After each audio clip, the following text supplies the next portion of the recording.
sosial medianya Zona EBT memang kita ke arah renewable energy, energi terbarukan. Sering juga nih ngadain kelas-kelas webinar, mini kelas, dan informasi-informasi lainnya. Tapi kita, ataupun aku juga nih sebagai anak muda gitu ya, gimana sih kita bisa berkontribusi, bisa juga ikut align dengan energi terbarukan ini, yang memang sekarang lagi santer banget nih digaungkan di Indonesia, di dunia, mengikuti dengan zaman pendidikannya, gitu. Nah, pada malam hari ini, kita kedatangan 3 speaker yang keren-keren banget, yang juga berkompeten di bidangnya, berkompeten di bidang renewable energy, yang juga education-nya, di edukasinya itu nggak main-main, teman-teman. Ketiga speaker kita ini pasti keren-keren banget, teman-teman udah lihat di flyer-nya gitu ya. Aku sapa dulu deh, ada Mas Indu, Mas Brian, dan Mas Ahmad. Selamat malam, Mas. Sudah bergabung kah? Ya, selamat malam Mbak Fiana. Halo, selamat malam. Oke, baik-baik, selamat malam. Terus para speaker kita malam hari ini, sebelum kita berbincang gitu ya, bertalk show dan berdiskusi bersama, aku izin untuk minta tolong sama staf Zona EBT ditampilkan rangkuman CV nih dari beliau-beliau ini. Dari beliau-beliau ini yang mana nanti bakal berdiskusi sama kita bareng-bareng. Karena memang ketiga speaker kita gitu ya, ini berasal nggak dari Indonesia gitu, asalnya dari Indonesia, cuma domisili dan pendidikannya nih keren-keren banget nih. Dimulai dari Mas Ahmad Fauzi gitu ya. Dari education dan work experience-nya sendiri, beliau ini menjabat pernah gitu ya di Doctor of Chemical Engineering di Tianjin University. Aduh, saya sampai belibet gitu ya bacanya, karena memang ada lulusan dari Tianjin University. Lalu juga beliau ini sebagai researcher di Research Assistant Department dan juga Master of Chemical Engineering di Harbin Institute of Technology. Boleh next ke speaker kita yang kedua?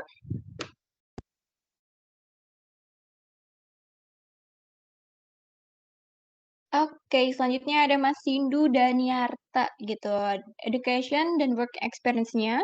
Beliau ini merupakan international PhD degree di Wrocław University of Science and Technology.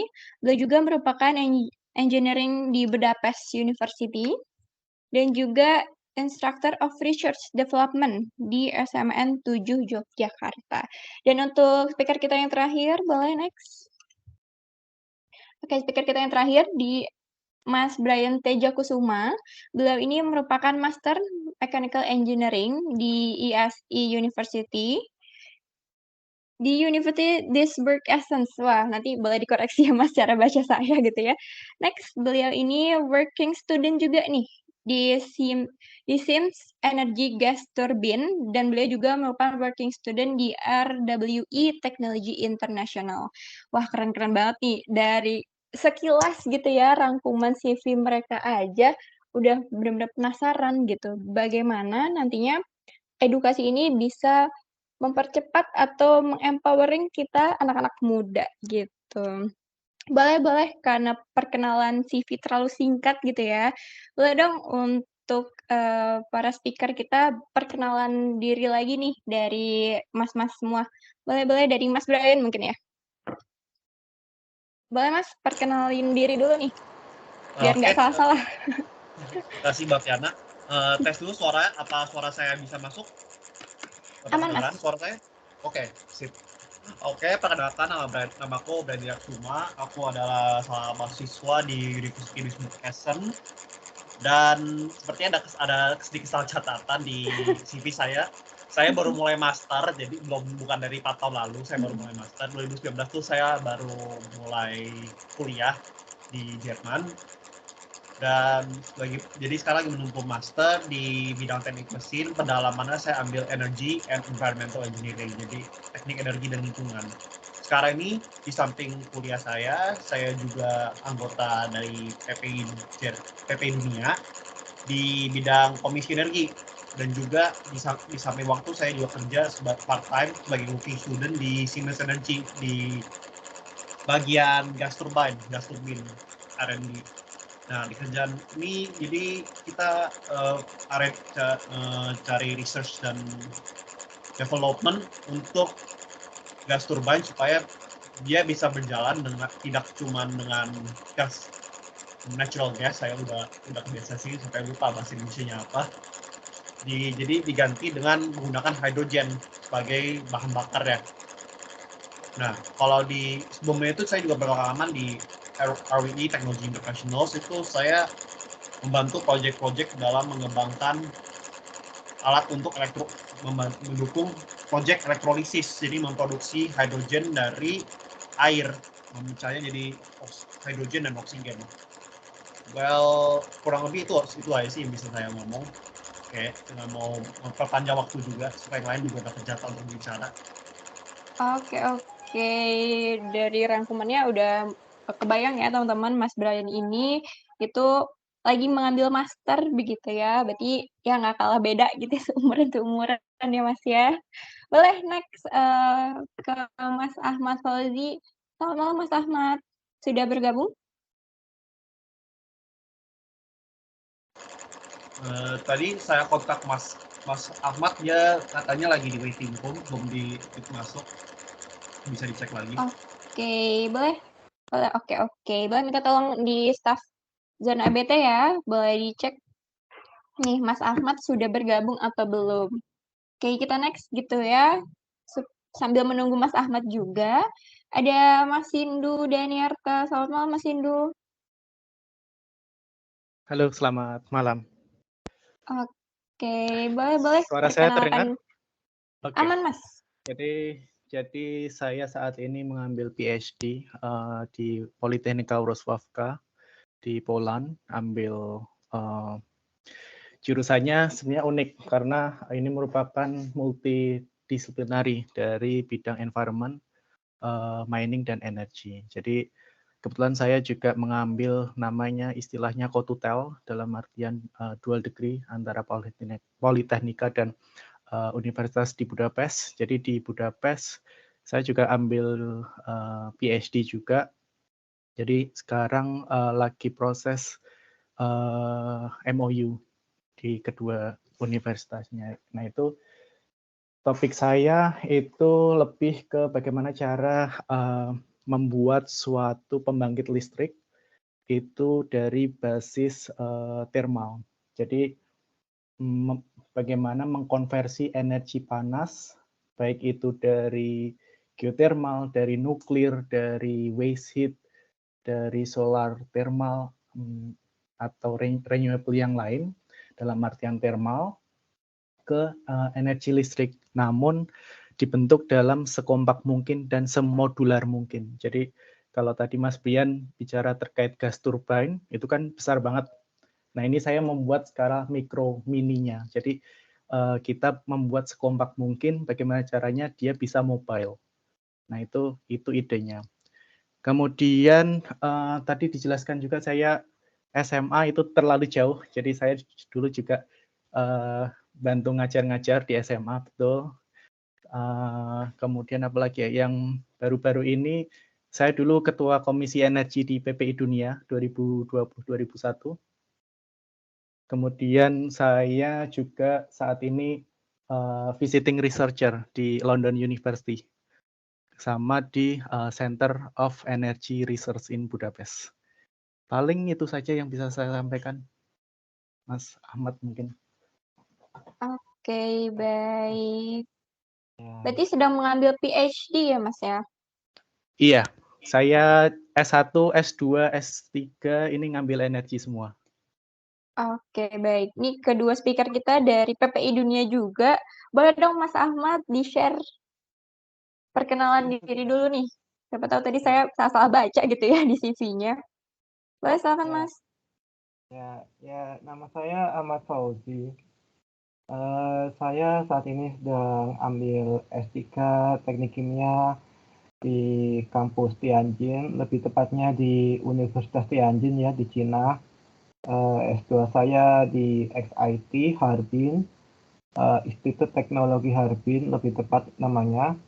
S1 saya di TS di Surabaya, Saya ambil juga teknik kimia, jadi saya teknik kimia dari S1, S2, S3 itu linear, teknik kimia semua. Dan kalau bicara tentang penelitian saya ini di bidang elektrokimia ya. Sekarang saya topiknya tentang elektrokatalis untuk konversi CO2, karbon dioksida menjadi bahan bakar atau bahan kimia lainnya ya, untuk digunakan di bidang industri menggunakan energi listrik. Jadi menggunakan elektrokatalis. Sedangkan S2 saya juga elektrokimia. Elektrokimia di bidang water splitting, yaitu memecah air menjadi hidrogen ya, lagi dengan bantuan listrik. Jadi sekarang saat itu adalah penelitian saya saat ini. Oke, baik. Terima kasih Mas Ahmad gitu ya, perkenalan dirinya, supaya teman-teman di sini makin kenal juga gitu ya, dan makin, kebayang gitu, sebenarnya background dari teman-teman speaker kita ini dari mana aja ya. Kalau misalnya saya simak gitu ya, ketiganya ini, melanjutkan pendidikannya di luar negeri gitu, ketiganya dari mungkin ada S2, S3 gitu, bahkan ada yang S1-nya di luar negeri juga. Nah, gimana nih Mas-mas kalian gitu ya, kenapa sih memilih mengambil jurusan yang sekarang gitu ya, tadi ada di bagian teknik kimia, turbin juga gitu, mengapa mengambil jurusan yang saat ini digeluti, dan kenapa lebih milih di luar negeri gitu? Boleh dari Mas Ahmad dulu kali ya? Saya Silakan lagi Mas. ya. Kalau saya ambil kimia karena kimia itu basis ya. Kimia itu dasar dari kehidupan kita. Jadi tidak ada aspek yang tidak dipengaruhi oleh kimia. Dengan memahami kimia ya, kita bisa melihat jalan lain ya, memahami sekeliling kita. Misalnya pakaian saya ini ya, pakaian saya ini terbuat dari bahan polimer, namanya polyester, yang resinnya PET. Kalau boleh tahu, mungkin itu PET itu adalah bahan dasar pembuatan botol plastik ya. Jadi dari situ tuh kita tahu, oh ternyata botol plastik itu dari PET. Bahan dasarnya dari pakaian juga bisa dibuat. Jadi dengan recycle botol plastik, plastik polyester, kita bisa membuat bahan garment untuk bahan benang sintetis ya. Dan selain polyester juga ada bahan sintetis lainnya yaitu nilon ya. Jadi dari teknik kimia kita ini orang tekniknya berusaha mengaktualisasinya, yaitu dengan produksi bahan pakaian menggunakan nilon dan polyester ya, yang kita produksi di industri ya. Dan itulah yang membuat sekarang itu pakaian itu lebih murah ya. Sebelum era benang sintetis itu pakaian-pakaian itu cukup mahal ya, karena menggunakan bahan organik ya, bukannya seperti dari kapas dan sebagainya ya. Namun sejak benang sintetis semuanya jadi lebih murah, dan itulah peranan dari orang teknik kimia ya.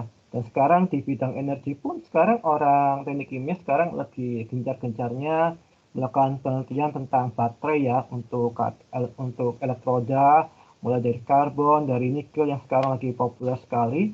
Jadi saya di sini bangga ya sebagai orang teknik kimia ya. Saya merasa saya bisa memberikan perubahan besar di dunia. Nah, sekarang kenapa saya ambil teknik kimia di luar negeri, kenapa di Cina? Karena S1 saya sudah di Indonesia ya. Jadi ya saya coba ambil tantangan S2 dan S3 di luar negeri. Lalu kenapa saya ambil dari Cina? Karena banyak kampus berkualitas di Cina saat ini ya. Jurusan saya teknik kimia menduduki posisi 3 di ranking ya. Eh, di bawahnya Tsinghua dan juga MIT. Jadi teknik kimia di Tianjin University ini termasuk yang terbaik di dunia. Selain itu juga banyak beasiswa yang disediakan pemerintah Cina bagi orang-orang di Indonesia ya, bukan hanya Indonesia, tapi juga negara lainnya. Biaya hidup di Cina juga tidak mahal, jadi kita tidak perlu terlalu bingung juga tentang biaya hidup dibandingkan dengan negara Asia Timur lainnya seperti Jepang yang mungkin agak mahal. Juga fasilitas riset, dana penelitian juga semuanya sudah disediakan ya dari kampus ya. Jadi tidak perlu pikir-pikir ya, asal belajar, kemudian melakukan riset dengan baik, kita bisa lulus, kita bisa publish paper, mungkin bisa publish paper hingga IF di atas 10 ya. Itu sangat bagus sekali. Sekarang sendiri saya sudah publish 5 paper selama masa studi saya di Cina. Oke, itu dari Mas Ahmad. Boleh dilanjut Mas Indu, lalu nanti dilanjut sama Mas Brian ya. Silakan Mas Indu. Oke, tadi pertanyaannya terkait mengapa ngambil jurusan terkait energi, kemudian kenapa di luar.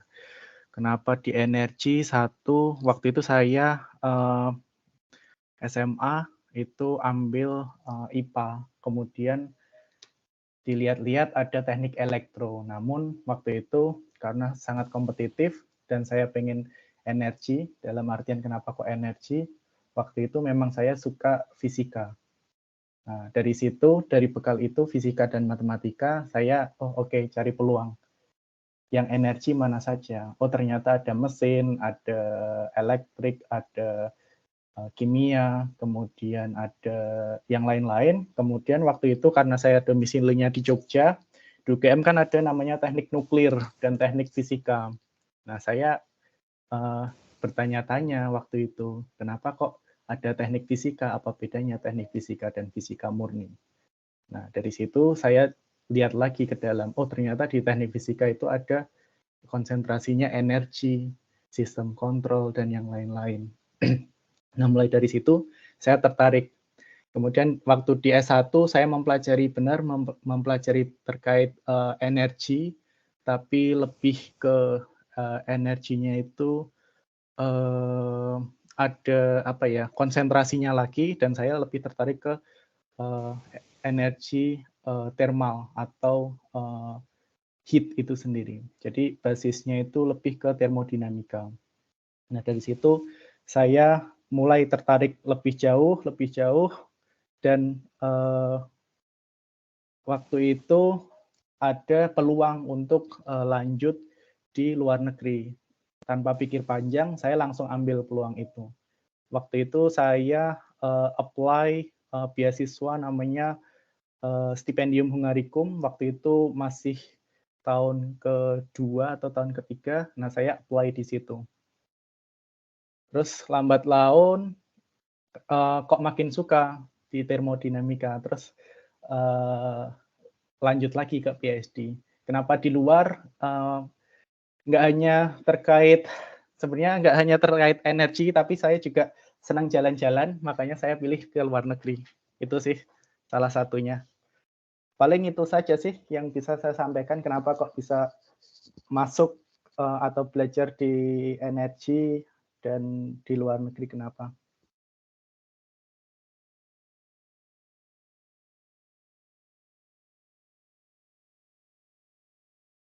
Halo, apa suara terdengar? Kayaknya Halo, halo. Mbak Oke. Viana ya. Iya, masuk. Iya, mohon maaf tadi jaringannya agak keluar-keluar nih saya. Boleh Mas Brian dilanjut? Oke, lanjut untuk dari pertanyaan, kenapa aku ambil kuliah teknik mesin? Nah, sebenarnya alasan aku kok nggak beda jauh mungkin dari Mas Sindu. Awalnya aku sebenarnya mau ambil energi terbarukan untuk sarjana saya. Cuman di Jerman ini relatif kalau untuk masih level sarjana itu mereka mulai dari hal yang lebih general dulu, makanya lebih ke teknik mesin, teknik elektro, dan saya pribadi lebih condong ke teknik mesin, maka pilih teknik mesin.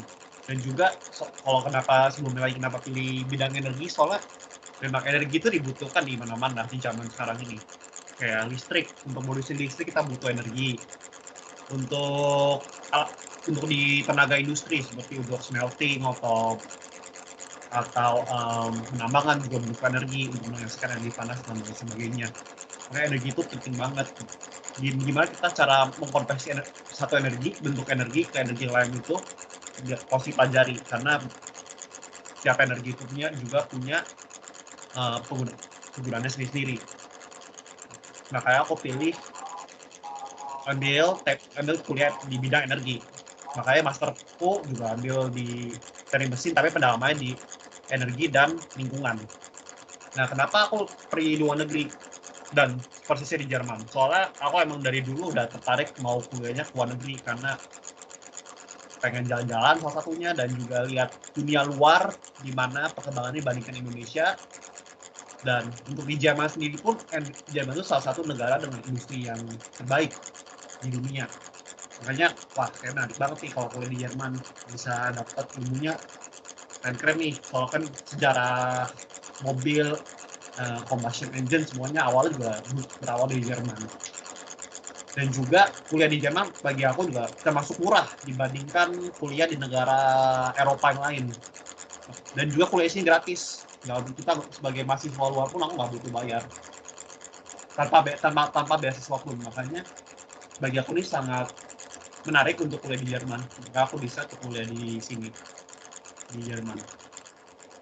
Oke, menarik banget nih. Jadi semangat juga gitu ya buat aku mungkin nanti bakal ngelanjutin studinya, atau buat teman-teman semua gitu yang tertarik dengan dunia pendidikan di luar negeri nih, dari speaker-speaker kita tadi selain pengen jalan-jalan itu tadi gitu ya, tapi juga membuka wawasan gitu. Tadi Mas Brian juga sempat singgung, bisa research juga gitu pendidikan-pendidikan.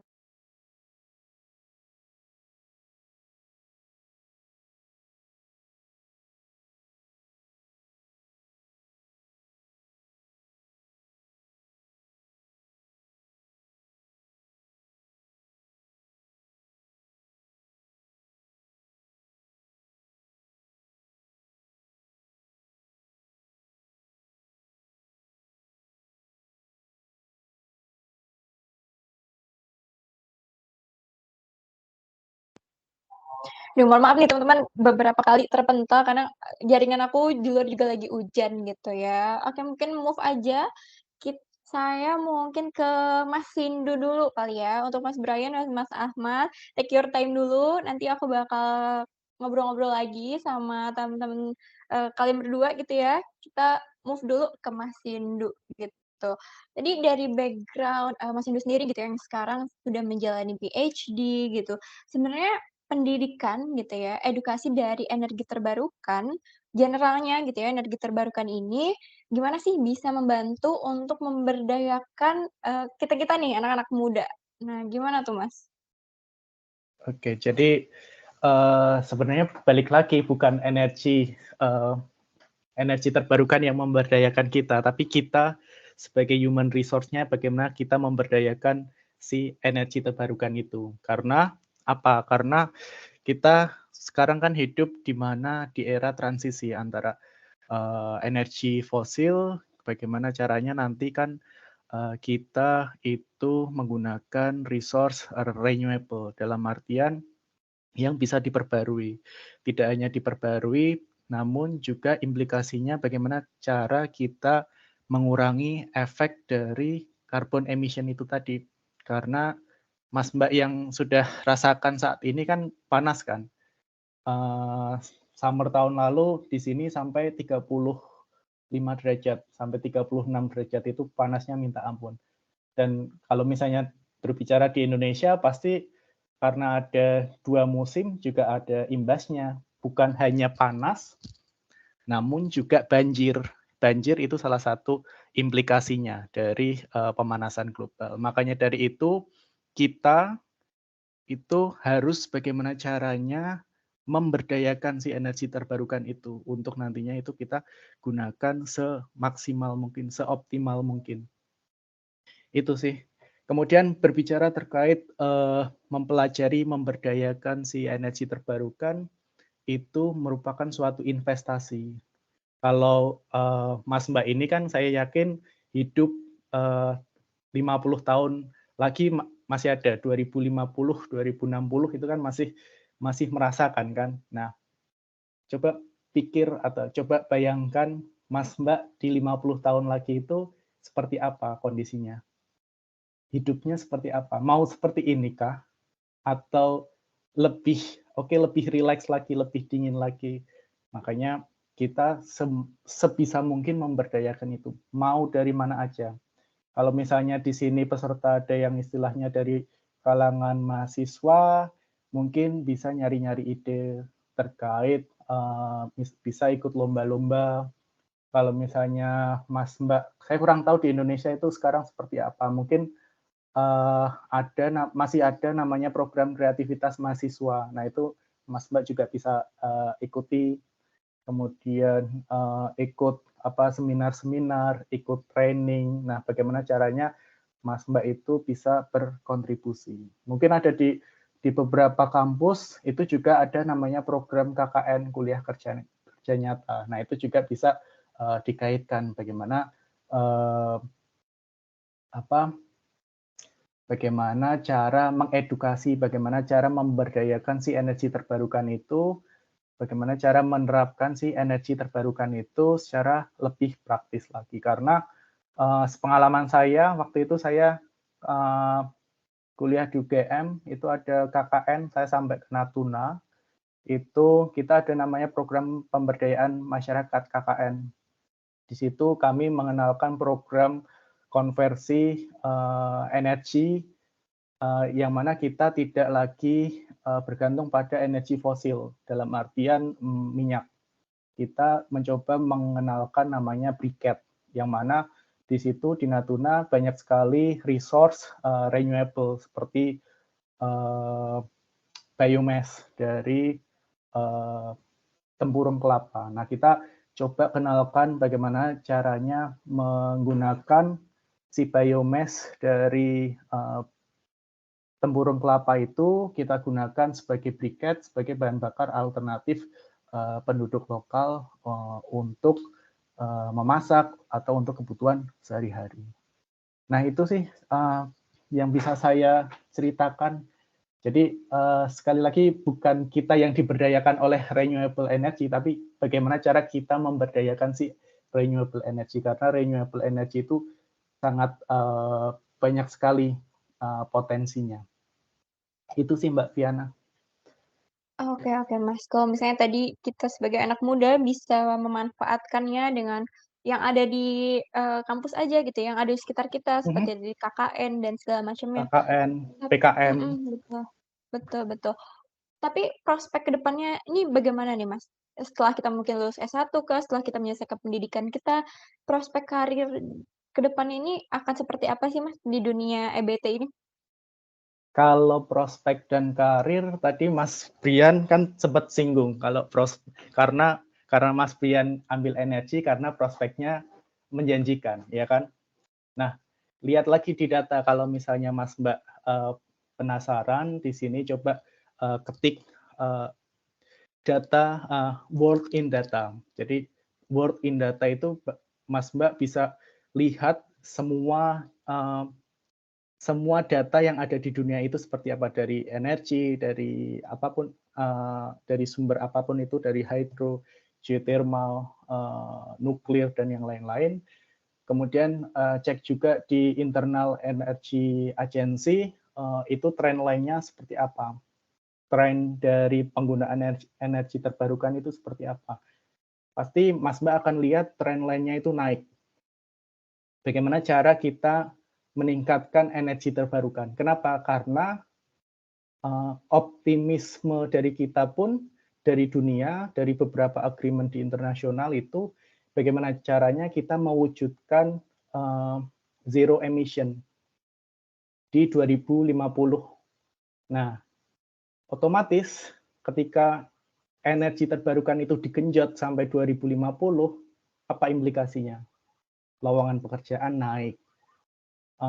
Program studi misalnya kuliah di bidang energi juga akan naik, tidak hanya di energi misalnya di mechanical atau di elektrik, tapi juga di beberapa sektor yang lain.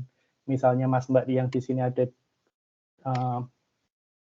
yang kuliah di sosial, bagaimana cara menggerakkan si energi itu lebih kompetitif lagi dari sisi keekonomian, dari sisi policy-nya, bagaimana cara menumbuhkan energi terbarukan ini lebih lebih atraktif lagi untuk digunakan. Kalau misalnya lihat sebagai contohnya, Mas Mbak coba cek di Google mungkin dari solar panel itu penelitiannya dari kapan? Dari 1970-an mungkin atau 1960-an. Harganya itu sangat tinggi sekali. Tapi saat ini kan harganya relatif lebih murah dibandingkan awal penelitian. Nah, itu juga salah satu implikasi energi terbarukan itu nanti seperti apa trendline-nya, prospeknya seperti apa. Jadi terkait prospek di dunia energi terbarukan, jangan khawatir, Indonesia sekarang juga lagi genjar-genjarnya menuju ke transisi. Saya baca-baca, saya dengar-dengar juga mulai shutdown di beberapa coal power plant-nya, kemudian juga pengen mengenjot di sektor renewable energinya. Jadi untuk prospek sangat banyak sekali, Mbak Viana. Oke, menarik nih Mas. Mas Hindu sendiri sekarang di Budapest gitu ya? Di Hungari ya, betul? Saya di Wrocław, di Poland. Nanti malam saya di Budapest. Waduh, benar-benar pindah-pindah jalan-jalan gitu ya. Benar-benar pindah-pindah. Nah, tadi sempat disinggung juga gitu, akhir-akhir ini panas banget gitu. Terus juga di Indonesia udah banyak nih mobil-mobil listriknya. Sebenarnya boleh dong perkembangannya gitu ya tentang ke-EBT-an ini di Indonesia maupun di Poland gitu ya. Seperti apa sih Mas? Boleh dong di-sharing-sharing ke kita? Kalau di Poland sama di Indonesia, mungkin Mas Mbak bisa cek itu relatively lebih sama karena Poland ini dia negara bagian Eastern European countries. Jadi banyak beberapa sumber energinya itu masih menggunakan coal. Mungkin hampir mirip sama dengan Jerman. Jerman juga masih banyak menggunakan coal. Tapi kita coba mengubah mindset dan coba mengganti atau melakukan transisi dari yang tadinya coal based power plant lama-kelamaan diubah menjadi renewable. Kalau di Indonesia sama, di Indonesia saat ini saya kurang tahu datanya, paling sekitar 10% atau 17% untuk renewable energinya, yang mana kita pengen mengubah, melakukan transisi energi untuk bauran energi terbarukannya itu sampai 30% dibandingkan dengan energi yang lain, fosil, coal, fosil seperti gas, kemudian ada apa lagi ya? Ada energi yang lainnya juga. Nah itu kita masih progres di sana. Dan sebenarnya untuk renewable di Indonesia itu masih banyak potensinya, Mbak Viana. Jadi Mas Mbak, kalau misalnya memang tertarik di bidang energi ini, khusus untuk misalnya komparasi di bidang di negara-negara Poland atau Hungary. Kalau Hungary, mostly mereka menggunakan biomass, kemudian juga menggunakan nuklir. Nah itu mereka juga pengen beralih juga ke renewable energy dengan caranya mereka sekarang sedang melakukan riset di bagaimana caranya utilisasi si geothermal dengan temperatur rendah di bawah 100 derajat Celcius. Nah, sedangkan di Indonesia itu geothermalnya sangat banyak karena kita hidup di atas geothermal. Nah, kita juga bisa collect atau memanfaatkan energi panas yang ada di Indonesia. Jadi komparasi antara Poland dan Indonesia itu saya katakan masih kurang lebih sama, tapi untuk sisi renewable energinya di Poland itu lebih unggul dibandingkan di Indonesia karena sangat progresif dengan adanya bantuan dari EU tadi, Eropa tadi. Tapi sekali lagi Indonesia juga bisa ke arah sana. Tergantung dari Mas Mbak ini, generasi muda. Oke. Jadi walaupun gitu ya di Poland sana agak sedikit lebih unggul, tapi memang potensi di Indonesia sendiri tidak kalah. Ya memang kita sebagai anak-anak muda ini bahkan kuncinya tuh untuk mau peningkatan lagi. Oke, mungkin saya move dulu lanjut ke Mas Brian gitu ya, yang sekarang lagi menjalani studi masternya. Untuk menyinggung masalah tadi nih Mas, untuk potensi di Indonesia sendiri kan sedang ya meningkat gitu ya, ada potensi untuk lebih tinggi lagi. Nah, gimana sih Mas untuk mempromosikan gitu ya atau memberikan kesadaran buat anak-anak muda ini agar lebih aware lagi nih sama energi terbarukan dan memotivasi juga nih biar kita tuh terlibat gitu di perubahan untuk memajukan Indonesia. Boleh dong Mas di-sharing? Nah, oke. Kalau di Indonesia ini mungkin efeknya yang membuat kita relatif lebih lambat dibanding negara-negara maju lainnya untuk mempercepat transisi energi mungkin diletakkan karena kita masih negara berkembang dan prioritasnya adalah mengedepankan ekonomi. Jadi belum kepikiran kalau pemanasan global nantilah makan aja masih susah, misalnya gitu ya. Nah makanya jadi rada lebih rumit. Namun sebenarnya di Indonesia itu banyak potensinya seperti Mas Hindu bilang. Kita ada potensi geotermal, memanfaatkan suhu 100 derajat itu. Kita offshore wind kita juga lumayan banyak di pesisiran pantai zona ekonomi eksklusif Indonesia. Kita dibandingkan dengan negara Eropa pun kita juga sebanyak tahun tuh selalu akan ada matahari.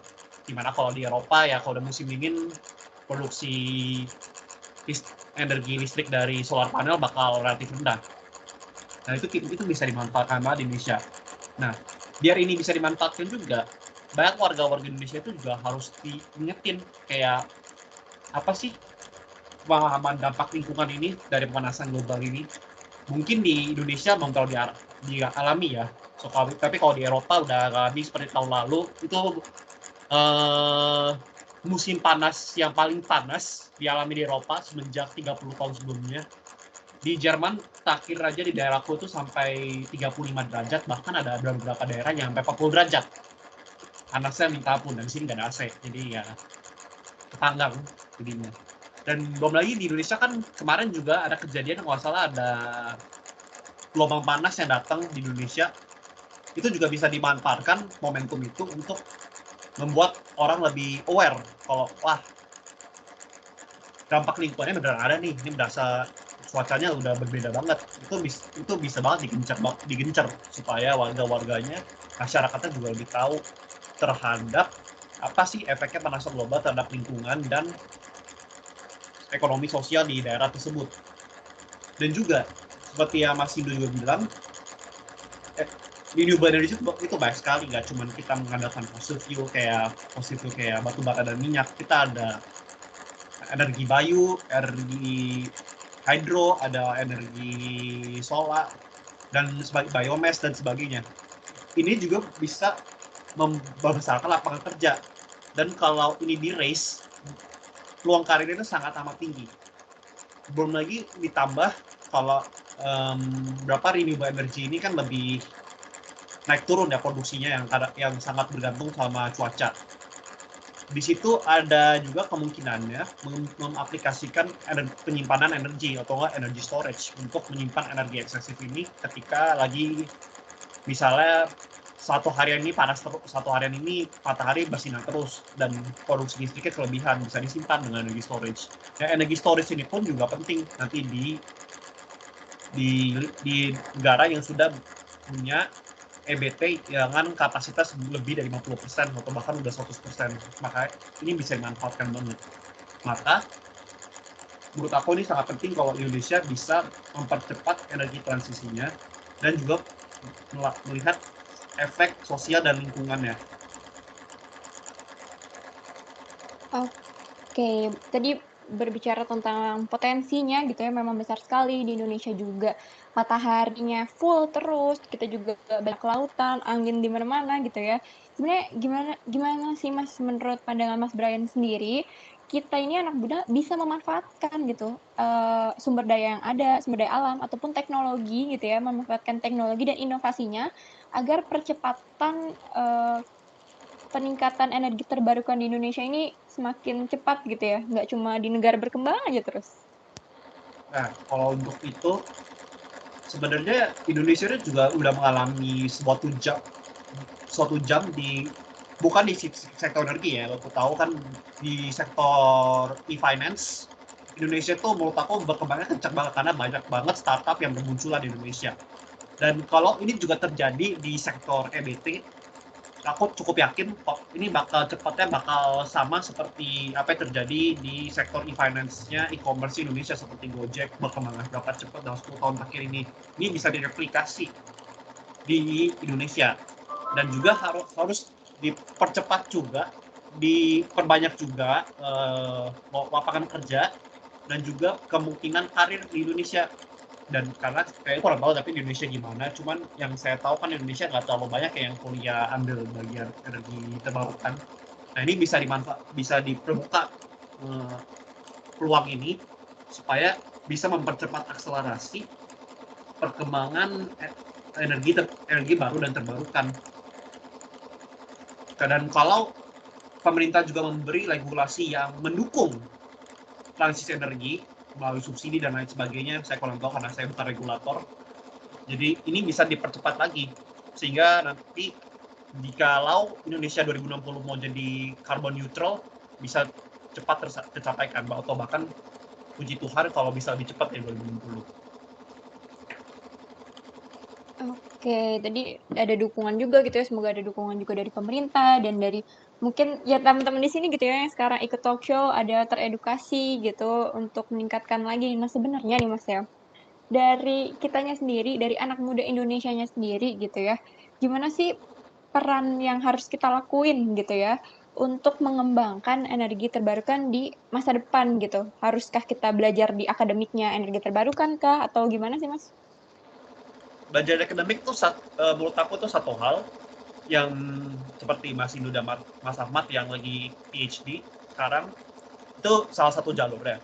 Jalur yang bisa dilakukan adalah juga dengan membangun industri, membangun startup dan lain sebagainya ini bisa dimanfaatkan.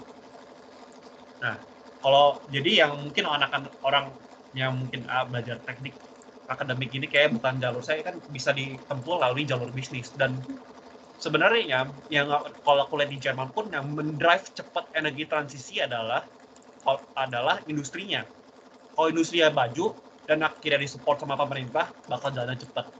Makanya kalau banyak nih kalau di sini ada mahasiswa yang punya cara berpikir bisnis, yang punya bisnis idea thinking, boleh banget kayak buka startup dalam bidang energi terbarukan, apapun yang mereka tertarik untuk melaksanakan. Kalau tuh sudah bermunculan di banyak daerah di Indonesia, aku yakin di Indonesia anak muda ini bisa menggunakan kesempatan ini untuk membantu transisi energi. Oke, jadi nggak cuma yang akademik aja gitu ya, mungkin di akademiknya bisa di ekonomi gitu ya teman-teman, di sini yang lagi kuliah ekonomi, bisa di jalur bisnisnya, atau mungkin teman-teman yang kuliah hukum bisa membantu dan mendalami tentang hukum di energi terbarukan ini bagaimana, jadi bisa dari segala faktor gitu. Oke, kita move ke Mas Ahmad mungkin, boleh Mas Ahmad menanggapi dari Mas Brian dan Mas Yunus tadi gitu ya, yang membahas tentang potensinya anak-anak muda di Indonesia bagaimana, sebenarnya tuh gimana sih, se-urgent apa gitu ya, kita harus mengembangkan energi terbarukan ini di Indonesia maupun dunia gitu? Memang sekrusial apa sih EBT ini? Boleh dong Mas Ahmad di-share-share? Ya, seperti yang Mas Pandu tadi bilang, bahwa kita itu tidak bisa selamanya mengandalkan energi non terbarukan ya, non EBT ya. Batu bara sendiri sekarang stoknya berapa ton? Dan kapan kira-kira stok batu bara itu habis? Dan dampaknya itu bagaimana ya? Kita tahu bahwa efek negatif dari penggunaan batu bara pada pembangkit listrik itu adalah CO2 ya, karbon CO2 yang akan mengisi atmosfer, sehingga sekarang akibatnya apa? Sekarang pemanasan global. Sekarang suhunya udah naik. Kadang mungkin di beberapa wilayah seperti tempat saya di Harbin dulu itu cuacanya tambah dingin malahan, dan sering terjadi badai salju di tempat lainnya. Sehingga ini perubahan iklim global ini jelas sekali mengancam kita sebagai manusia, mengancam hewan, mengancam kehidupan di bumi ini. Maka kita itu seharusnya sudah harus berpikir ya bagaimana kita itu mengatasi masalah ancaman global ini. Jadi dari situ sudah harusnya kita itu berpikir menggunakan energi terbarukan yang bersih dan tidak mencemari lingkungan. Dan karena itu sangat urgent sekali ya.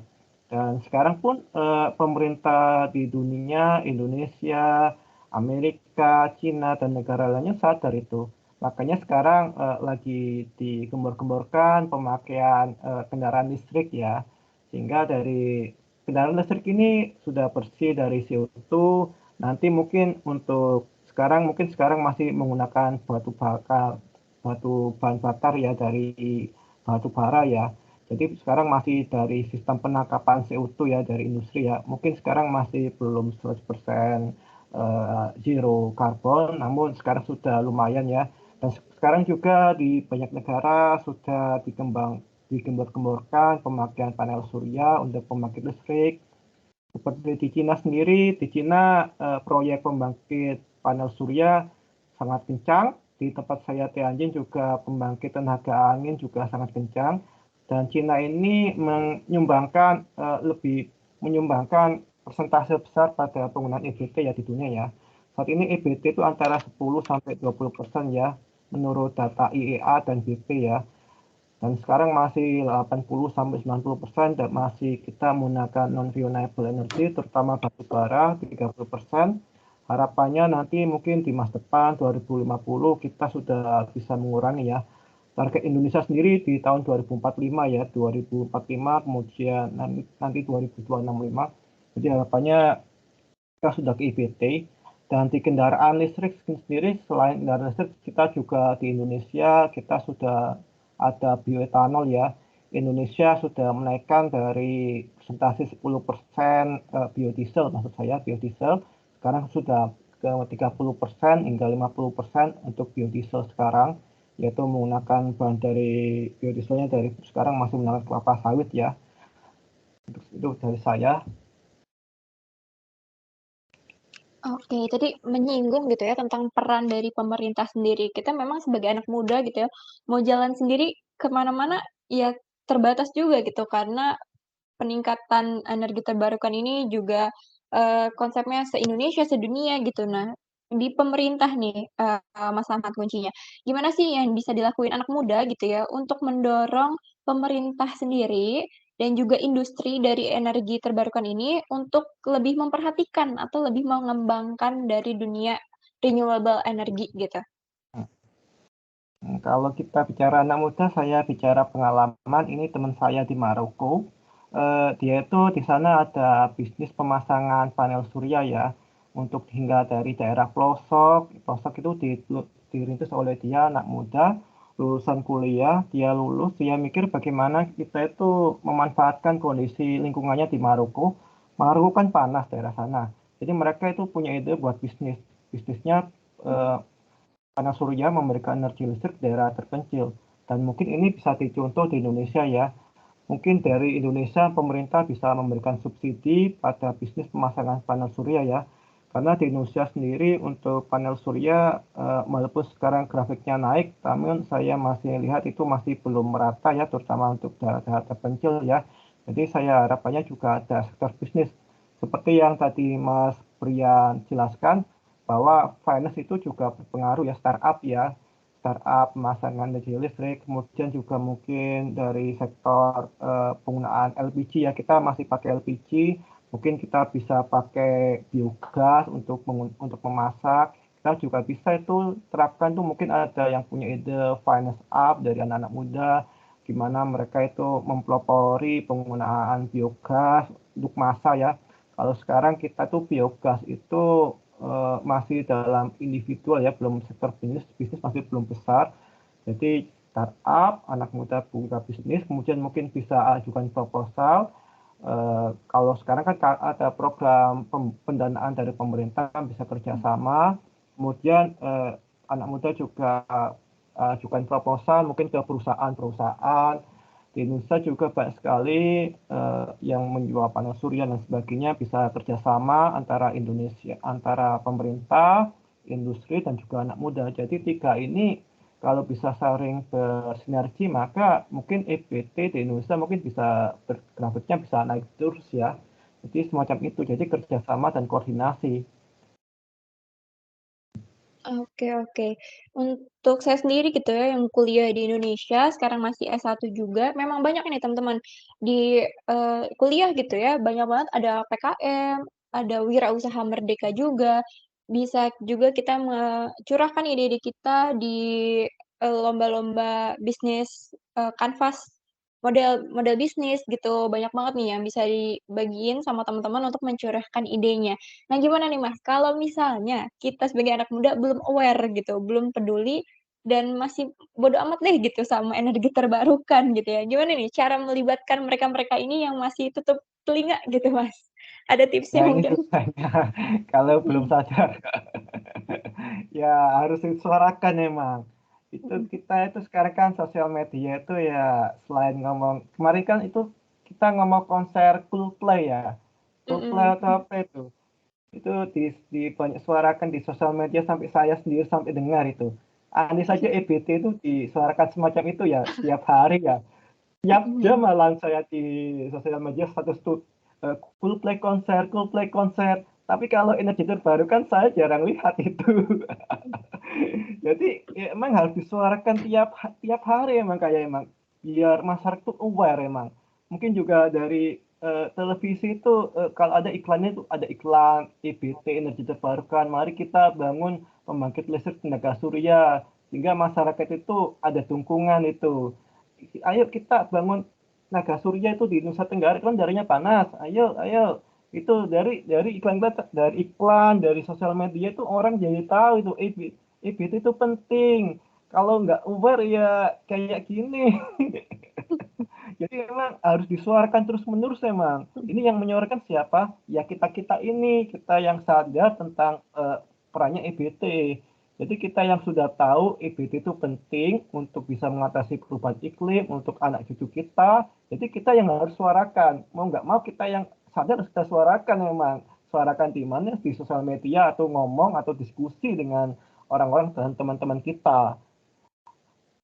Oke, memang harus banyak-banyak, mengajak gitu ya, banyak-banyak menyuarakan, banyak-banyak, men-share informasi-informasi dengan untuk energi terbarukan sendiri. Nah, boleh nih teman-teman yang tertarik gitu ya, untuk memajukan juga energi terbarukan di Indonesia, boleh cek-cek nih di websitenya Zona EBT di www.zonaebt.com karena di sana teman-teman yang tidak memiliki, skill akademik gitu ya, seperti saya yang bukan dari, teknik kimia atau dari mana yang fokus di bidang ini, bisa juga nih dapat informasi setidaknya kita tahu bahwa perkembangan EBT di Indonesia ini bagaimana sih gitu ya.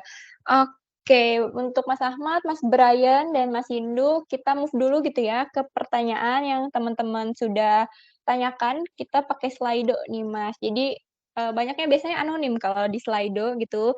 Aku ingetin lagi buat peserta ya, teman-teman peserta di sini, jika ada pertanyaan, boleh langsung raise hand untuk bertanya secara langsung kepada speaker atau melalui link Slido yang sudah dibagikan. Oke, kita move dulu ke pertanyaan yang di Slido dari teman-teman peserta. Di sini ada pertanyaan yang pertama. Oke, yang pertama nih Mas, anonimus gitu ya kalau Slido selalu.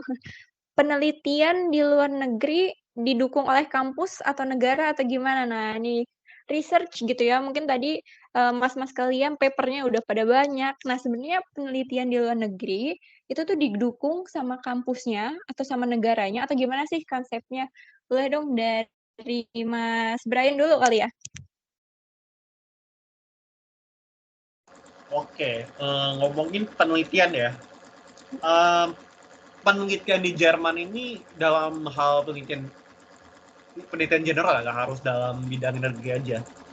Ini lebih independen, so to say. Jadi kalau kayak contohnya kalau kayak di Amerika, penelitian dilakukan mayoritas di kampus-kampus.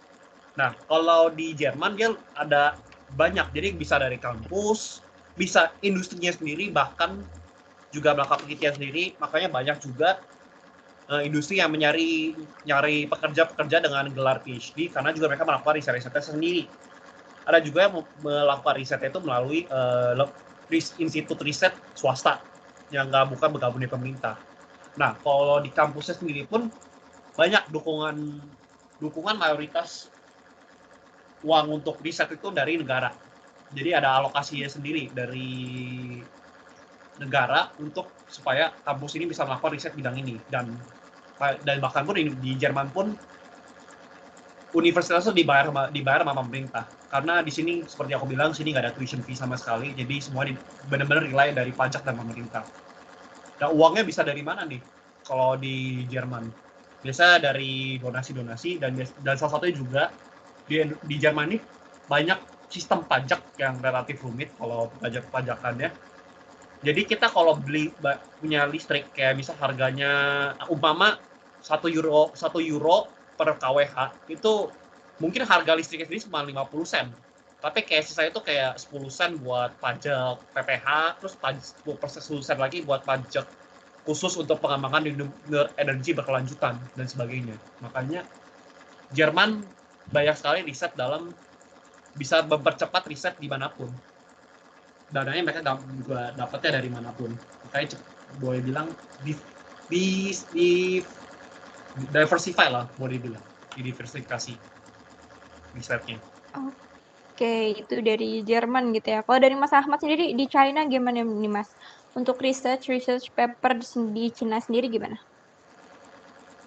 Kalau research paper di Cina itu kita dari kampus itu kita didanai sama pemerintah ya, dan ada banyak lembaga dari pemerintah yang mendanai. Riset saya itu ada yang dari pemerintah didanai sama Tianjin ya, Tianjin provinsi, sama satunya dari lembaga penelitian nasional negara ya. Selain itu dulu di Harbin saya juga dibiayai dari provinsi juga dan juga dari lembaga nasional negara. Jadi kita didanai sama riset dari pemerintah. Untuk pendanaan memang kita itu prosedurnya itu dari tiap jurusan, tiap tab itu biasanya ada beda ya, berapa dana yang diberikan. Biasanya tergantung dari urgensi penelitian yang terkait. Sekarang di Cina urgensinya itu di penangkapan karbon, CO2 reduction, kemudian di sektor renewable energy, dan juga sektor AI ya. Jadi dari sektor-sektor yang sekarang urgensi itu umumnya itu lebih mudah ya, kita dapat dana dari pemerintah dan dananya juga besar. Kita didanai mulai dari penelitian hingga publikasi paper dan juga hingga konferensi kita didanai semua itu. Kita juga untuk pembelian bahan baku juga kita itu dari pemerintah Cina sendiri itu agak beda mungkin dari Indonesia. Di Indonesia saya sendiri dulu di teknik kimia saya itu harus untuk bahan baku kadang saya harus impor dari luar negeri ya. Kalau di Cina sendiri untuk bahan baku bahkan bahan baku untuk keperluan penelitian di kampus itu disubsidi sama pemerintah ya. Jadi bahan baku kimia di sini juga lebih murah ya kalau dibandingkan dengan di Indonesia dan mungkin di negara lain. Jadi dari situ itu penelitian di Cina, publikasi paper itu sangat tinggi sekali ya.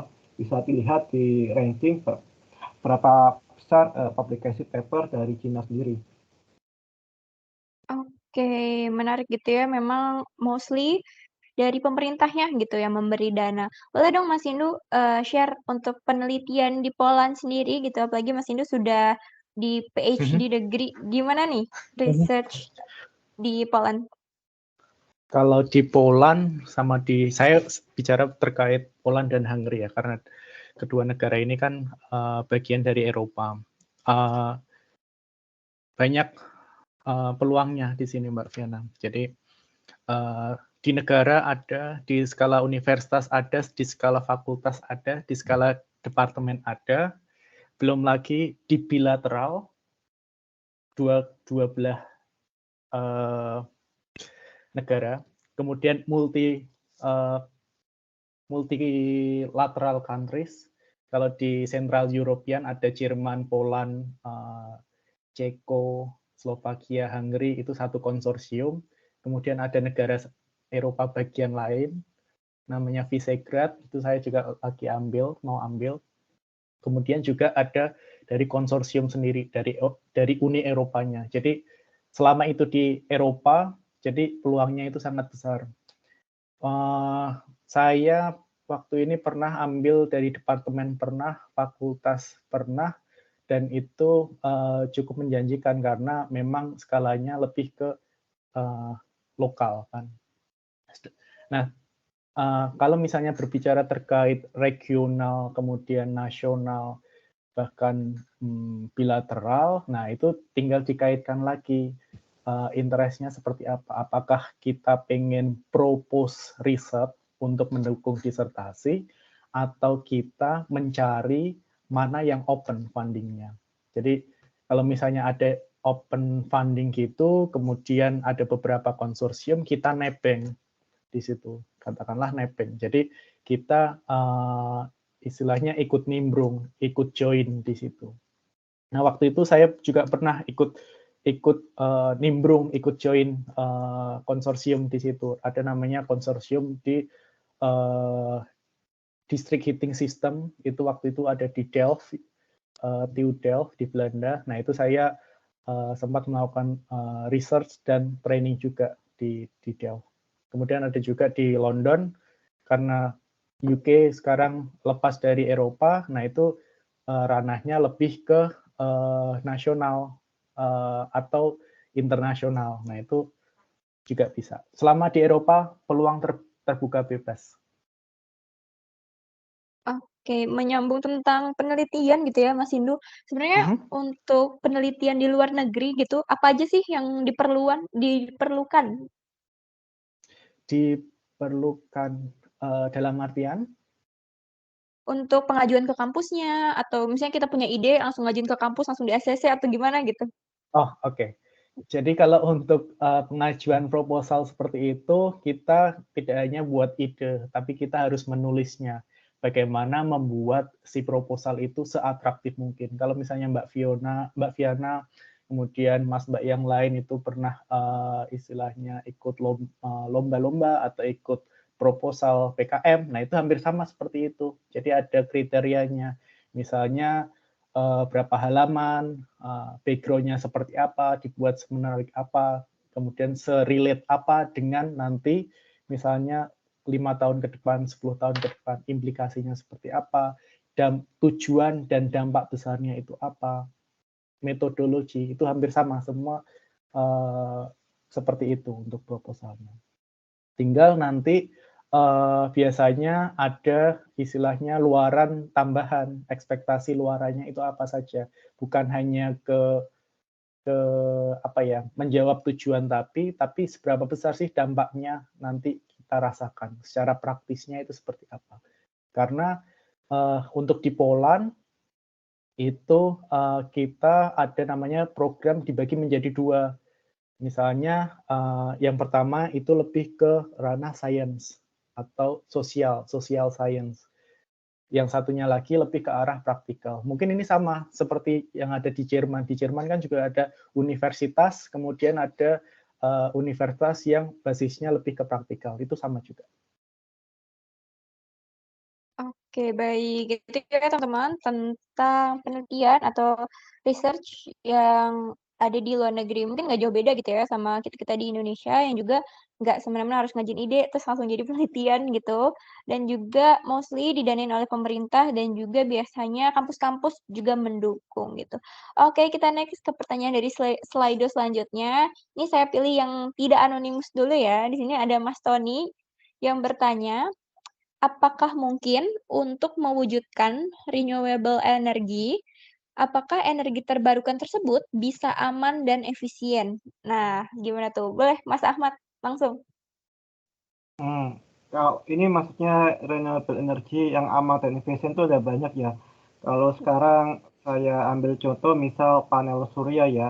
Panel surya itu udah aman ya. Mungkin permasalahan mungkin dari segi limbah ya.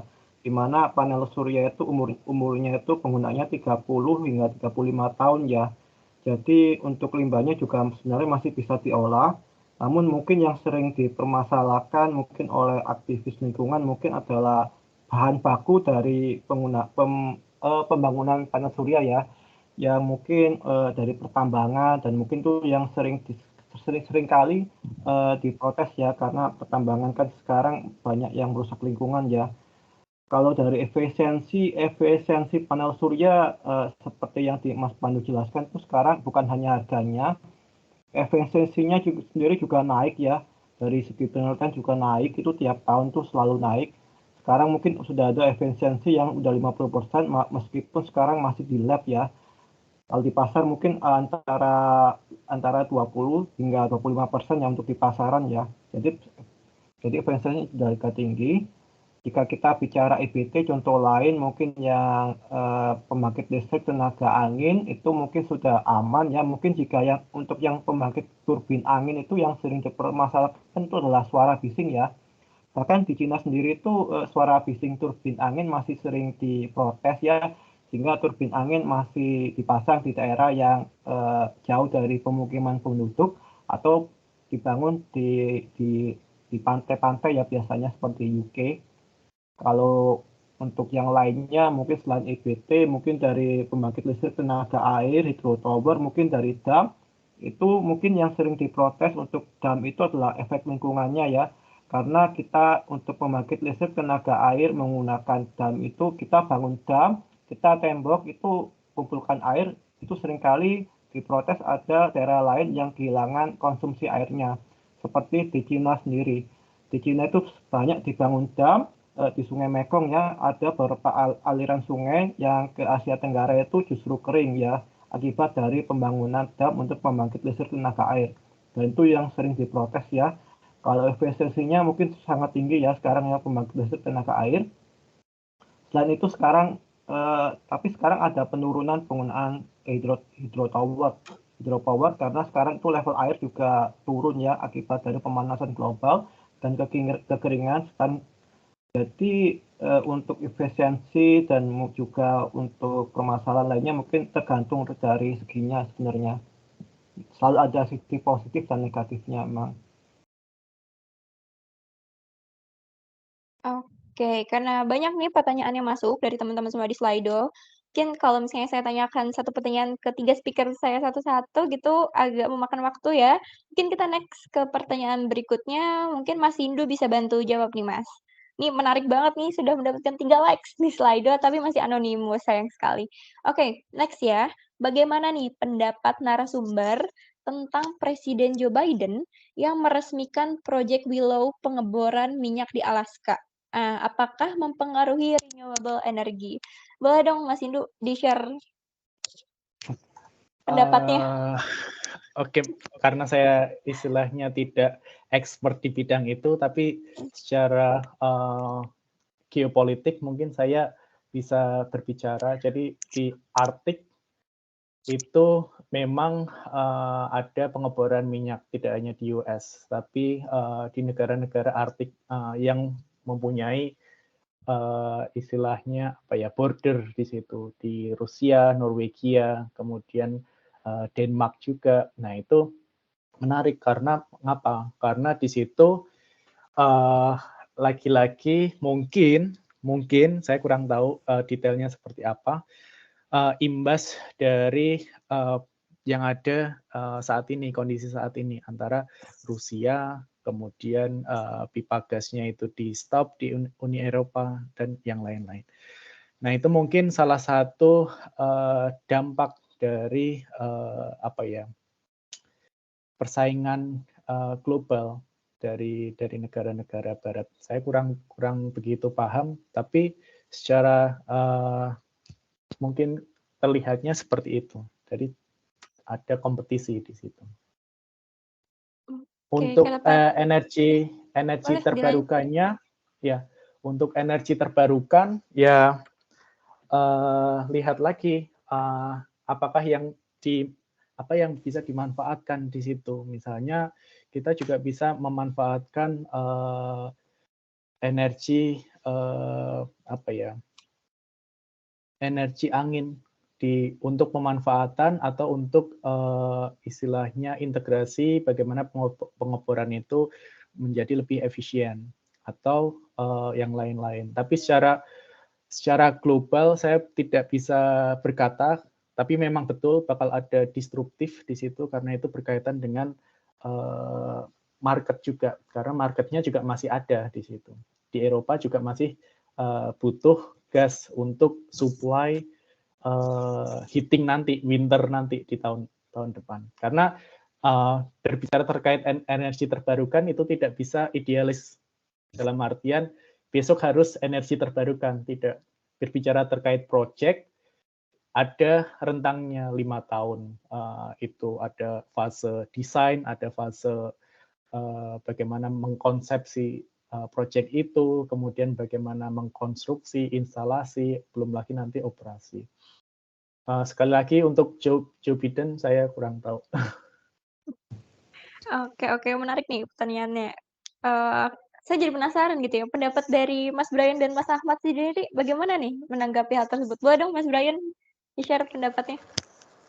Kalau menurut aku sih ya, kayak kalau dalam hal Joe Biden cari ngebor sih ini lebih ke arah geopolitik ya, setuju sama Mas Indu. Kan soalnya kan sebenarnya lucu juga sih, karena mereka nyari gas tuh karena embargo gasnya Rusia, tapi akhirnya nyari lagi, lucu juga, akhirnya harga jadi mahal. Dan itu sih, itu urusan geopolitik ya, bukan urusan saya, cuman yang saya lihat dari perspektif saya seperti itu. Nah, kalau itu sih, ini juga terjadi di banyak negara ya, gak cuma di Amerika. Kayak contoh, kenapa kayak negara kayak di Timur Tengah itu tidak menggencar-gencar banget mempercepat energi EBT, karena EBT itu kan butuh investasi awal, dan itu tidak kecil, dan butuh waktu untuk dikembangkannya. Sedangkan kalau di Timur Tengah sana pun mereka gas alam itu baik banget, jadi dan bikin mereka ya ngapain cari investasi ribet kalau lo tinggal ngebor aja dapat gasnya dan harganya murah. Sama kayak Norwegia juga sama. Norwegia tuh cadangan gas alamnya itu banyak, karena secara Rusia pipa Nord Stream itu udah tidak ada, tanda kutip.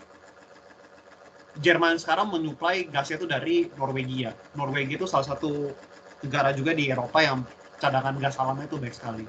Jadi itu kalau ada masalah itu lebih ke keadaan geopolitik dan cadangan sumber daya alam yang ada di negara itu. Itu juga kayak di Jerman, soalnya Jerman yang salah satu yang gencar banget untuk memajukan renewable energy. Pada akhirnya setelah mereka sudah gak dapat gas alam dari Rusia yang murah, akhirnya mereka lari lagi ke batu bara. Yang batu bara yang udah PLT batu bara yang sudah dimatikan, dinyalakan lagi karena this energy. Jadi semua ini nggak bisa bangun, walaupun idealnya adalah semuanya pindah ke renewable energy, tapi tidak semata-mata bisa segitu, karena idealnya pada akhirnya semua orang butuh energi, semua orang butuh listrik dan sebagainya. Jadi harus ditemukan titik optimisasi, dan itu menurut aku sama hal apa yang dilakukan Biden sih. Mereka cari kayak suatu energy security biar mereka bisa ngamanin pasokan mereka. Priority mereka itu dulu, baru EBT. Kalau mereka bakal mulai transisi ke energi terbarukan kalau mereka lihat tidak ada dampak side effect-nya kalau mereka tiba-tiba transisi. Oke, menarik nih dari Mas Brian. Boleh Mas Ahmad dilanjut pendapatnya gimana nih? Ya, pertanyaan menarik ya. Tadi kan bicara pengukuran minyak di Antartika ya. Di Cina sendiri ditemukan tahun 2022 ya. Itu sumber minyak besar di Xinjiang. Itu juga sedang dibor, yang jumlahnya itu diprediksi bisa menyaingi dari Uni Emirat Arab dan Arab Saudi. Jadi dengan adanya sumber minyak baru dan gas alam ini mungkin nanti akan mempengaruhi mungkin perkembangan dari EBT sendiri ya. Saya sendiri tidak bisa memprediksi di masa depan seperti apa, namun di Cina juga masih tetap komitmen pada peralihan non-renewable energy ke EBT ya. Jadi saya harapkan di negara lain juga ada komitmen, itu saja yang saya harapkan. Jadi Indonesia itu saya juga harapkan ada komitmen ya, meski nanti mungkin harga minyak bakal turun lagi. Oke, boleh nih buat teman-teman semua gitu ya, biar kita sama-sama berdiskusi dan bertukar ide juga, boleh dong di-share-share pendapat teman-teman di kolom chat ya, biar kita semua juga bisa sharing-sharing. Oke, next kita ke pertanyaan dari Slido dari Mas Zikri nih. Mungkin ini untuk ke Mas Brian dulu kali ya. Dalam pengembangan energi terbarukan, ada hambatan dari teknologi, pendanaan, dan juga ketersediaan bahan bakunya. Nah, gimana sih Mas solusi yang tepat agar hambatan tersebut bisa dilalui? Boleh dong Mas Brian? Kalau aku coba tadi aku belum kurang aku ulang lagi pertanyaan. Jadi apa pengaruh dari material dan lain sebagainya terhadap penghambatan perkembangan EBT ya, kalau nggak salah begitu ya pertanyaannya. Jadi kalau pengembangan EBT gitu Mas, banyak hambatannya, dari hambatan pendanaan, dari bahan bakunya juga. Nah, gimana solusinya gitu agar hambatan tersebut tidak menghalangi peningkatan EBT begitu? Oke, menarik. Kalau dalam pendanaan itu biasanya yang bikin mahal EBT ya karena industrinya belum ada. Sama halnya sepertinya dulu 30-40 tahun lalu itu panel surya itu mahal banget dan efisiensinya itu jelek banget. Cuma 1-2% bahkan. Maybe ya kurang lebih segitulah. Exactly aku kurang lebih juga. Dan itu makanya diperlukannya juga industri-industri dari sektor startup seperti yang saya bicarakan sebelumnya itu untuk mempercepat itu biar perkembangan juga lebih ada agar juga akhirnya bisa memberikan penurunan cost terhadap sumber EBT itu tersebut. Itu satu kalau dia masa pendanaan ya. Dan kalau dia bahan baku, itu makanya juga harus dicari optimisasi dari bahan baku. Contoh,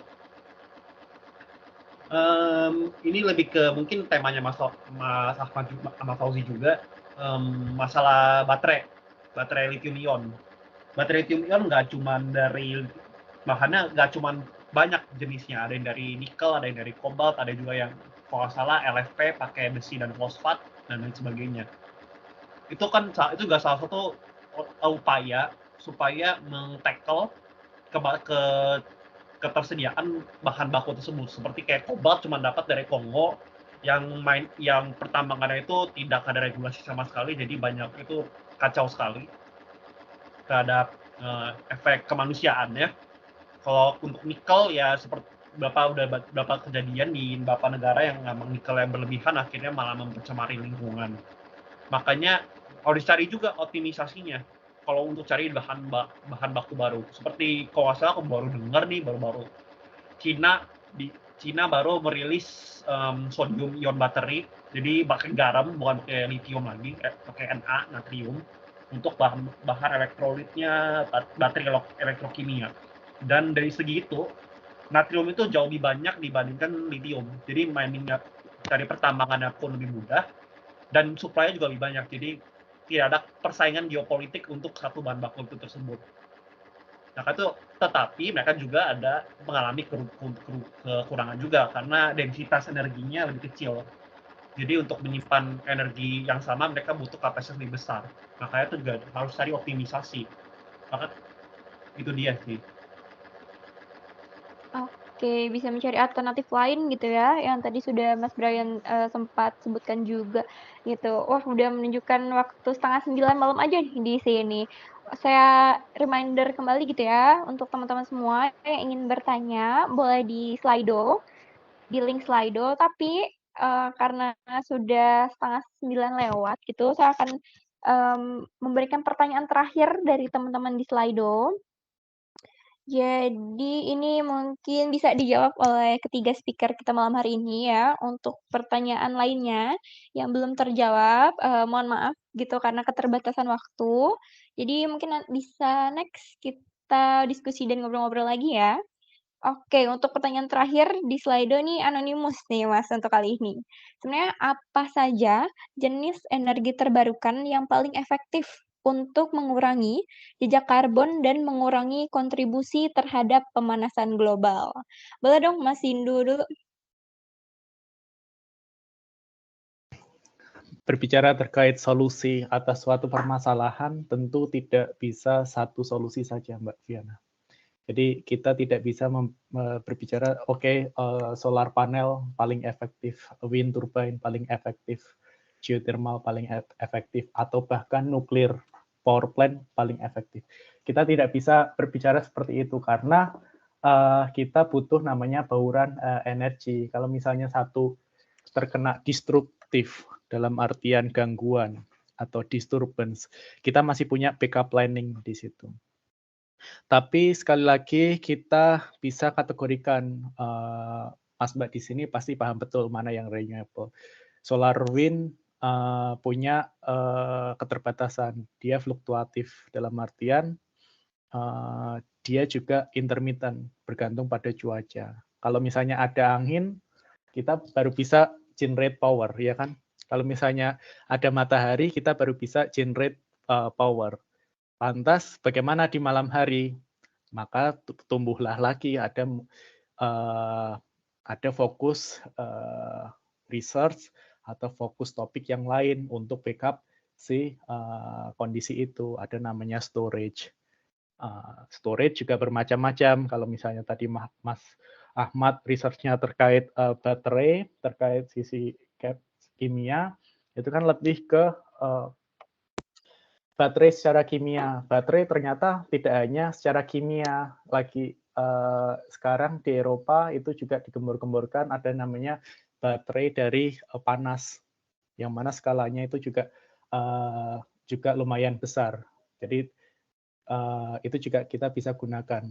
Baterai kalau misalnya kita menggunakan hydrogen, ada namanya teknologi power to hydrogen, power to methane, atau power to X, kalau misalnya Mas Mbak tertarik. Nah, itu bagaimana caranya kita store energi dari satu energi ke energi yang lain. Nah, jadi balik lagi, kalau misalnya tadi apa sih yang paling efektif saat ini, saya tidak tahu yang paling efektif, tapi yang jelas untuk mengatasi suatu permasalahan itu, solusinya tidak hanya satu. Kita bisa menggunakan berbagai resource.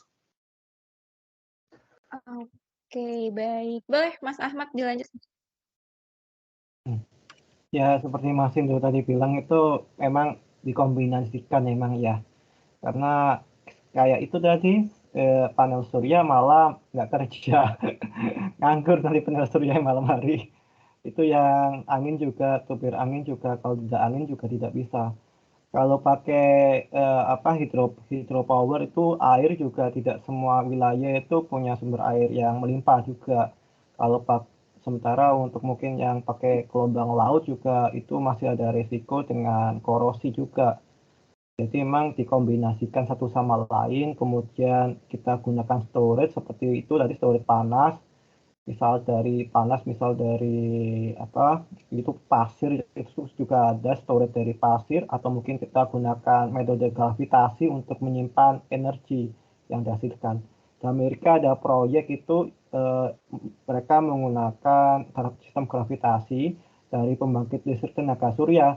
Jadi listriknya disimpan itu menggunakan sistem gravitasi, di mana listrik yang dihasilkan digunakan untuk memompa air ke atas bukit.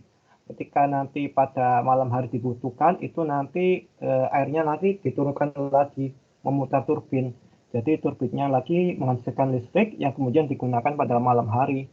Itu pun terbatas karena tidak semua wilayah itu punya perbukitan ya. Mungkin di Indonesia bisa karena kita daerah pegunungan pasti banyak. Oke, itu tadi dari Mas Ahmad. Boleh Mas Brian, gimana nih pendapatnya? Pendapat aku sama kayak Mas Sino, Mas Ahmad, dan juga banyak ilmuwan di dunia juga mengatakan hal yang sama. Kita nggak bisa, kalau cari solusi itu nggak bisa kita buat apple to apple. Kayak misalnya kayak satu negara kayak contoh Norway, ini sukses dengan transisinya. Oke, bukan artinya kita bisa langsung tiru sama cepat-cepat kita tiru satu ke negara itu, karena kebutuhan negara itu berbeda dan sumber-sumber energi juga berbeda. Contoh, kalau satu negara kayak di mana gitu yang minum geothermal, suruh copy paste taktik energi kita dengan menggunakan mayoritas geothermal nggak akan mempan karena geothermalnya nggak ada. Sama hal sepertinya kayak di beberapa negara kayak Jerman, offshore-nya nggak mungkin, offshore wind-nya nggak akan mungkin sebanyak UK karena pelautan di Jerman nggak sebanyak di UK, itu dia juga. Makanya harus cari titik titik optimumnya, di mana dari sisi harga, dari sisi ketersediaan energi, ketersediaan bahan baku juga mungkin bisa dipertimbangkan, seperti bahan baku untuk baterai dan lain sebagainya yang bisa ini. Dan gimana caranya meregulasi EBT yang intermittent seperti panel surya dan energi bio yang produksinya tergantung banget sama cuaca, makanya dibutuhkan energi storage. seperti jelasin nama Mas Fauzi, pompa air dari atas turun, itu namanya pump hydro storage. Juga itu kalau nggak salah ada beberapa project saya pernah baca di Indonesia lagi dimulai.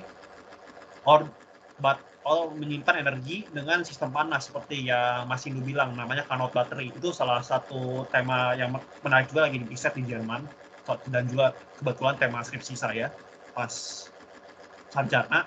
Makanya ini harus didiversifikasi. Ada yang bilang juga kayak udah go nuklir aja semua, karena nuklir emisi karbonnya rendah banget. Cuma kan nuklir gak tersedia di semua negara, dan beberapa negara itu pun juga ada ketakutan sama nuklir. Jerman adalah salah satu negara yang udah boleh bilang trauma karena kejadian Chernobyl. Jadi semenjak bulan kemarin semua nuklir power plant di Jerman itu udah mati, udah nggak berjalan. Makanya ini semua tergantung dengan keadaan sosial budaya di negara itu, acceptance-nya gimana terhadap teknologi itu, ketersediaan energi itu dalam baku maksudnya ya, dan lain sebagainya. Maka harus cari titik optimisasi. Oke, Mana jadi yang paling kalau optimal? pertanyaannya, yap, sip. Jadi kalau pertanyaan yang paling efektif yang mana gitu, itu tadi yang tadi Mas Brian dan Mas Ahmad dan juga Mas Indu bilang, ya tergantung gitu ya, di mana, apa, dan bagaimana yang dimanfaatkannya gitu. Yap, pertanyaan tersebut menjadi pertanyaan penutup di sesi tanya jawab malam hari ini. Sekali lagi saya mohon maaf buat teman-teman semua jika pertanyaannya belum terjawab di talk show malam hari ini yang ada di chat, yang ada di Slido. Mohon maaf. Boleh dong mungkin dari Mas Brian, Mas Ahmad, Mas Indu di-share juga gitu sosial media atau LinkedIn-nya agar kita bisa connect gitu ya, bisa tambah-tambah relasi juga gitu. Karena sudah selesai gitu ya sesi Q&A kita, boleh dong Mas-mas ini kasih closing statement gitu mungkin ya, untuk pesan untuk kita-kita nih, anak-anak muda, bagaimana bisa memanfaatkan dan mengedepankan lagi renewable energy. Boleh dong dari Mas Ahmad Fauzi? Saya pesan ya.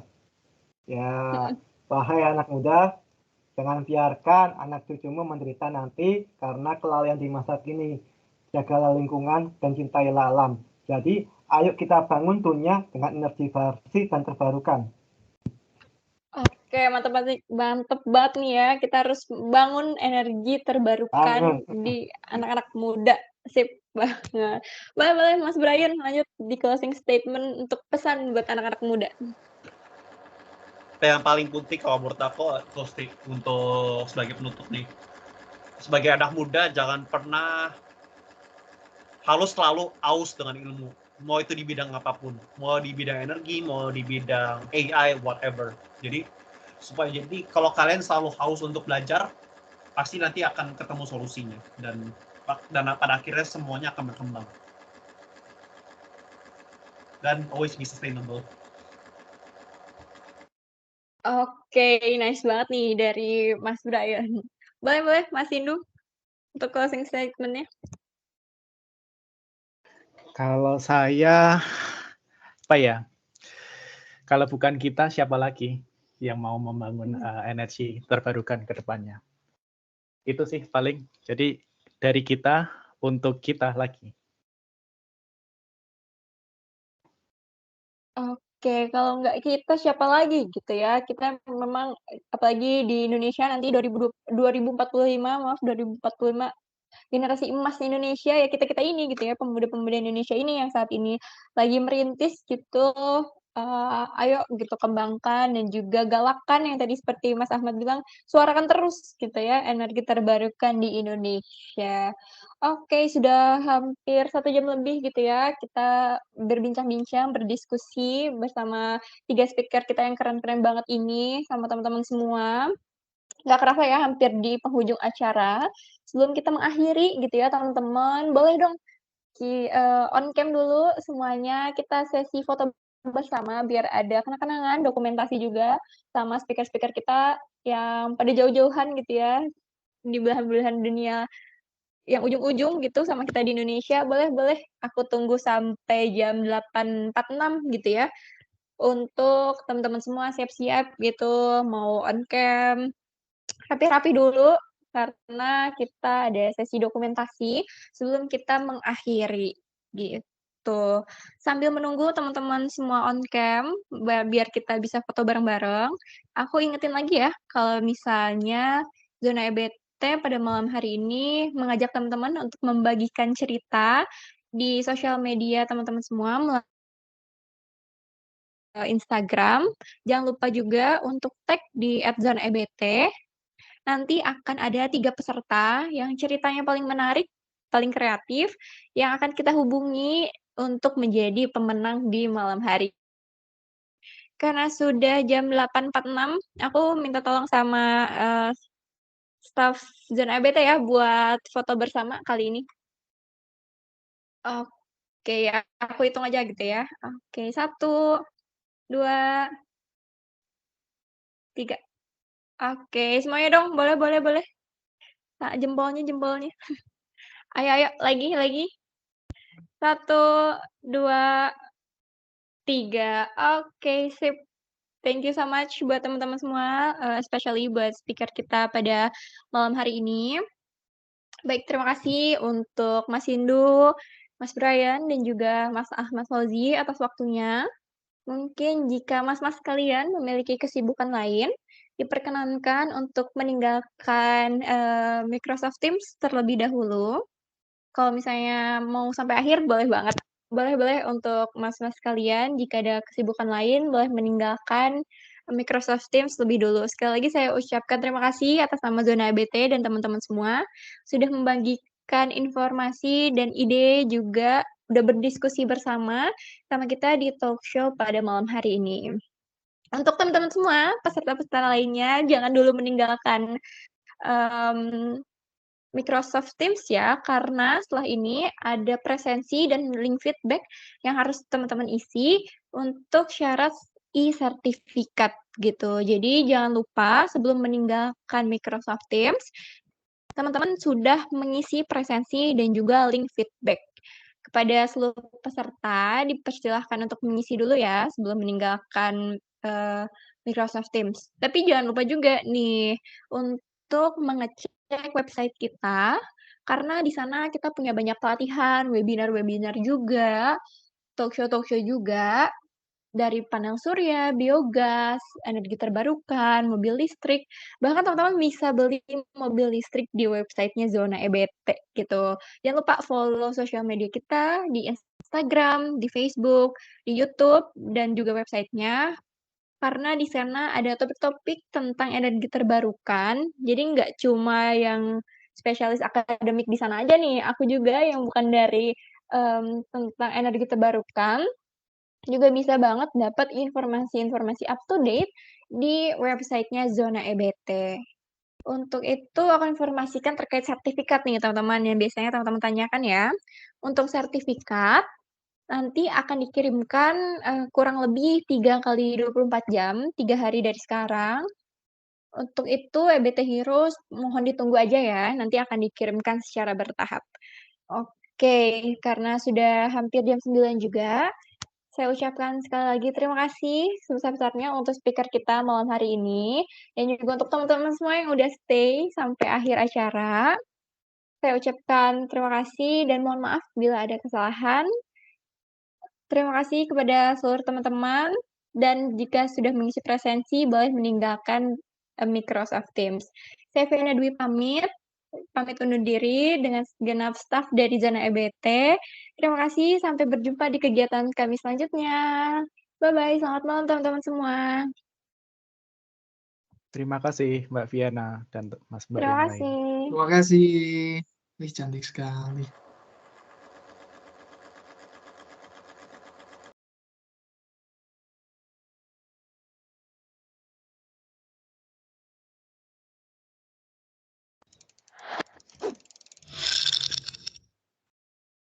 Energi merupakan kebutuhan pokok bagi kehidupan manusia. Dengan energi, manusia bisa menerangi rumah, memasak, dan bahkan berkendara. Energi juga merupakan ujung tombak sektor kehidupan dunia, mulai dari pertanian, pendidikan, kesehatan, transportasi, dan bahkan ekonomi. Sayangnya, Dengan adanya penggunaan energi yang masif, dihasilkan pula limbah yang sangat besar, yang saat ini telah merusak lingkungan kita. Apalagi sampai saat ini, dunia masih sangat bergantung kepada energi kotor yang tak terbarukan. Hal ini membuat bumi diracuni polusi, membuat lingkungan rusak, dan mengakibatkan emisi gas rumah kaca meningkat. Dengan kata lain, kehidupan kita sedang terancam, dan apabila energi yang kotor ini tidak segera ditangani, maka iklim dunia akan semakin parah, sehingga perlahan tapi pasti akan menghancurkan kehidupan di bumi ini. Salah satu penyebab masalah tersebut adalah masih lambatnya laju transisi dari energi kotor menjadi energi baru terbarukan, terutama di Indonesia.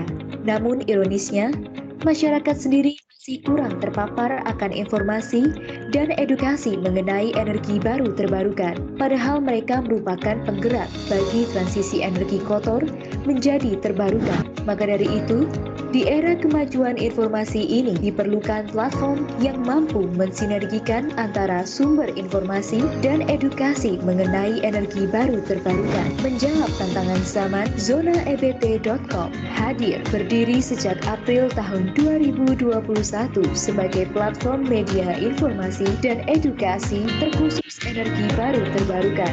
ZonaEBT.com menyajikan informasi-informasi hangat mengenai perkembangan energi terbarukan di Indonesia yang tentunya dikemas dalam konten menarik. Kami percaya masyarakat memiliki andil yang besar untuk menggerakkan perubahan, dimulai dengan hal kecil, yakni kesadaran akan keberlangsungan energi terbarukan di sekitarnya. Guna memberi informasi dan edukasi menyeluruh kepada masyarakat, kami mengulas berbagai informasi energi terbarukan dalam beberapa kategori, yakni aneka energi baru terbarukan, kendaraan listrik, bisnis terbarukan, lingkungan, dan lain sebagainya. Saat ini, jangkauan informasi Zona EBT sudah tersebar ke penjuru negeri. Sesuai dengan moto kami, sebar terbarukan. Mari ciptakan masyarakat yang sadar akan energi baru terbarukan bersama Zona EBT.